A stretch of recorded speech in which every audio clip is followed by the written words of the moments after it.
जिन हाथों ने उंगली पकड़कर चलना सिखाया, पिता ने 3 बेटियों को काबिल बनाया, लेकिन जब अंतिम विदाई का समय आया तो एक भी बेटी नहीं पहुंची और 5100 रुपए भेजकर वीडियो कॉल पर अंतिम संस्कार देखा। हरियाणा के सोनीपत से रिश्तों को झकझोर देने वाला ये मामला सामने आया।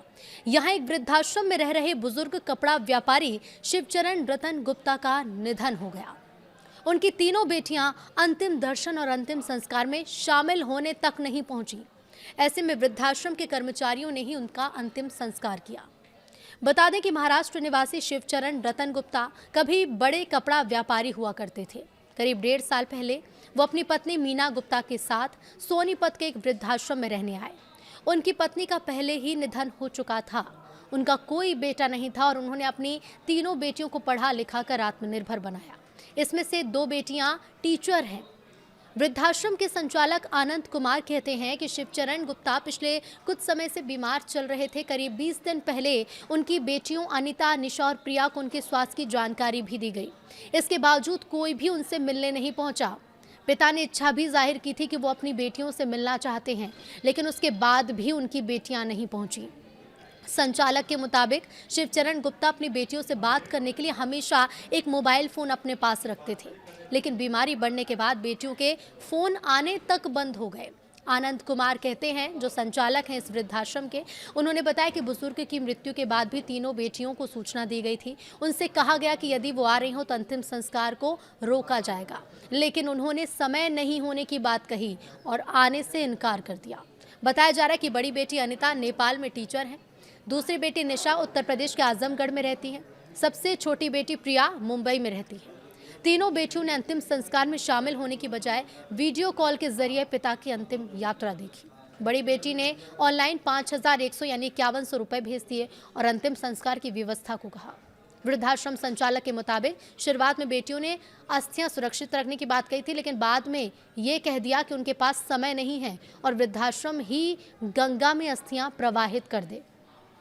सिर्फ इतना ही नहीं, उन्होंने अंतिम संस्कार की पूरी वीडियो रिकॉर्डिंग भी भेजने का अनुरोध किया। मुंबई के कपड़ा व्यापारी रहे शिवचरण रामरत्न गुप्ता, उनकी उम्र 74 साल थी। सोनीपत के वृद्धाश्रम में उनकी मौत हो जाती है। आश्रम प्रबंधन ने मौत की सूचना तीनों बेटियों को दी थी, जिसमें से 2 टीचर हैं और एक नौकरी करती हैं मुंबई में। तीनों ने कहा कि दूरी बहुत ज़्यादा है, समय बहुत कम है और यही हवाला देकर अंतिम संस्कार में आने से मना कर दिया। तीनों बेटियों ने अस्थियां लेने तक नहीं पहुंची। उन्होंने आश्रम संचालक को 5100 रुपए भेज दिए। कहा कि सोनीपत में ही पिता का अंतिम संस्कार कर दो। वीडियो कॉल के जरिए बेटियों ने पिता के अंतिम दर्शन किए। सोनीपत वृद्धाश्रम संचालक कहते हैं कि मैंने 20 दिन पहले शिवचरण रामरतन गुप्ता की बीमारी की सूचना तीनों बेटियों को दी भी थी। तीनों बेटियों ने बहाने बनाया शिवचरण गुप्ता के पास नहीं पहुंची।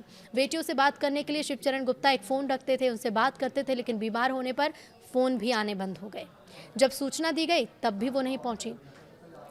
बता दें आपको कि शिवचरण की 3 बेटियां हैं, उनका बेटा नहीं है। शिवचरण गुप्ता की बड़ी बेटी नेपाल में रहती है, जैसा कि मैंने पहले भी बताया कि छोटी बेटी यूपी में और सबसे छोटी बेटी मुंबई में रहती है। तीनों में से कोई भी शिवचरण गुप्ता के अंतिम संस्कार में शामिल नहीं हुआ। बेटियों ने वीडियो कॉल के जरिए अंतिम संस्कार देखा। आश्रम संचालक को पैसे भेजे, कहा कि सही ढंग से अंतिम संस्कार कर दो।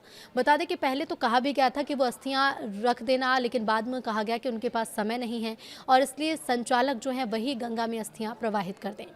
अंतिम संस्कार के बाद वीडियो कॉल पर ही बेटियों ने आश्रम संचालक से कहा कि अंतिम संस्कार के सभी वीडियो उनके पास भेज दें। आश्रम संचालक बता रहे हैं कि शिवचरण भले ही जीवन भर अपनी संतानों के प्यार के लिए तरसते रहे, वो संतान जिन्हें पाल पोस कर उन्होंने बड़ा किया, वो संतान जो आज नौकरियां कर रही हैं, उन्हें उस लायक बनाया उनके पिता ने। वो बेटियां जो आज अपना अपना जीवन जी पा रही हैं अपनी मर्जी से, इस लायक उन्हें उनके पिता ने बनाया। उंगलियां पकड़कर चलना सिखाया, पढ़ाया लिखाया, उनकी शादी की, उन्हें सेटल कराया, लेकिन आज वही बेटियां बीमारी तक में अपने पिता को देखने नहीं पहुंची और अंतिम संस्कार तक में नहीं पहुंची। लेकिन शिवचरण जो कि जीते जी अपनी आंखें दान करने का उन्होंने संकल्प लिया था। सुबह 7 बजे डॉक्टर्स की टीम पहुंची, पूरे सम्मान के साथ उनकी आंखें दान कराई गई। निधन के बाद भी शिवचरण 2 जरूरतमंद लोगों को आंखों की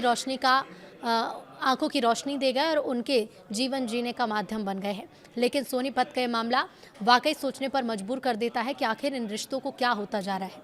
क्या लोगों के पास इतना समय नहीं कि वो अपने पिता के अंतिम संस्कार में शामिल हो पाएं, यहाँ तक कि अस्थि विसर्जन करने तक पहुँच पाएं। मामला वाकई हैरान करता है। आपकी क्या राय है, हमें कमेंट करके ज़रूर बताइए।